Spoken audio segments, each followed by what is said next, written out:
From Keene in the Shire, the Liberty Media capital of the world, this is Daryl W. Perry, host of FPP Radio News for Sunday, June 21st, 2015. Silver is trading at $16.10 per ounce. Gold is valued at $1,200 per ounce. And according to BitcoinAverage.com, the average price of Bitcoin is $245.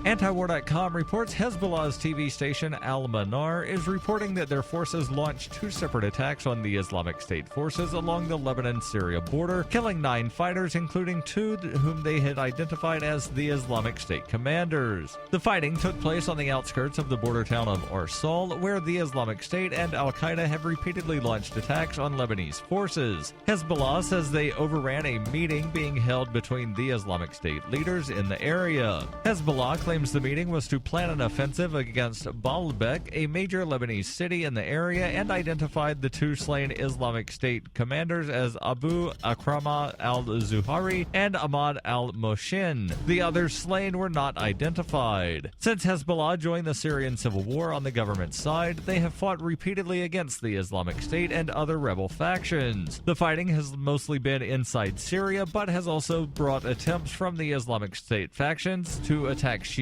targets in Lebanon.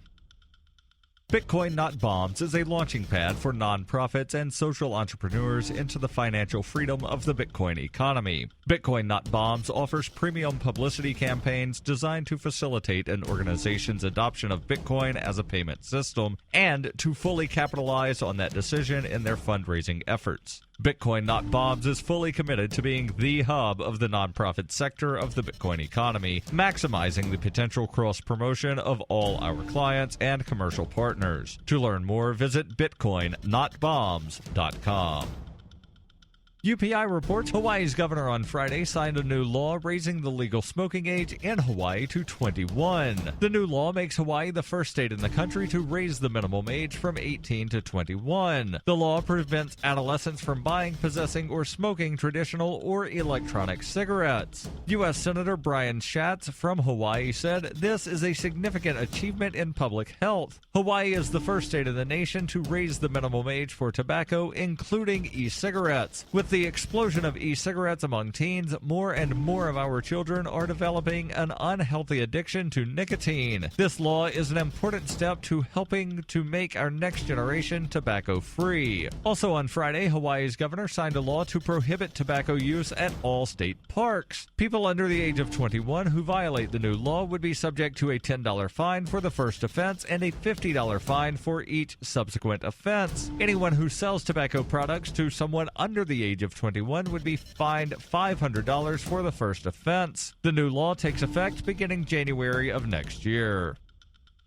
For over 35 years, Roberts & Roberts has been a trusted source for buying and selling your investment-grade precious metals. They also take Bitcoin for precious metal purchases and permanently removed the minimum purchase order for all orders paid in the digital currency. Call Roberts & Roberts today for knowledgeable advice on investing and a forward-thinking approach to new technologies. 850-478-5270 or online at rrbi.co.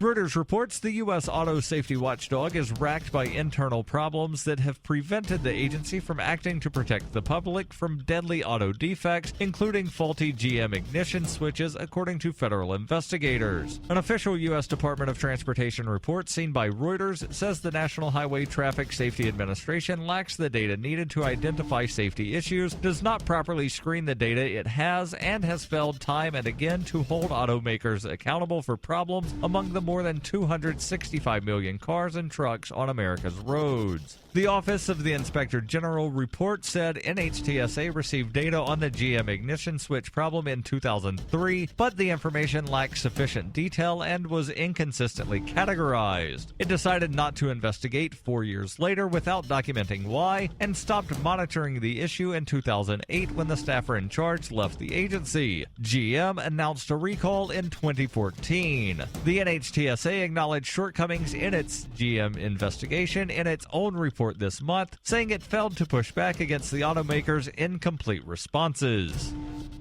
This has been FPP Radio News, online at fppradio.com.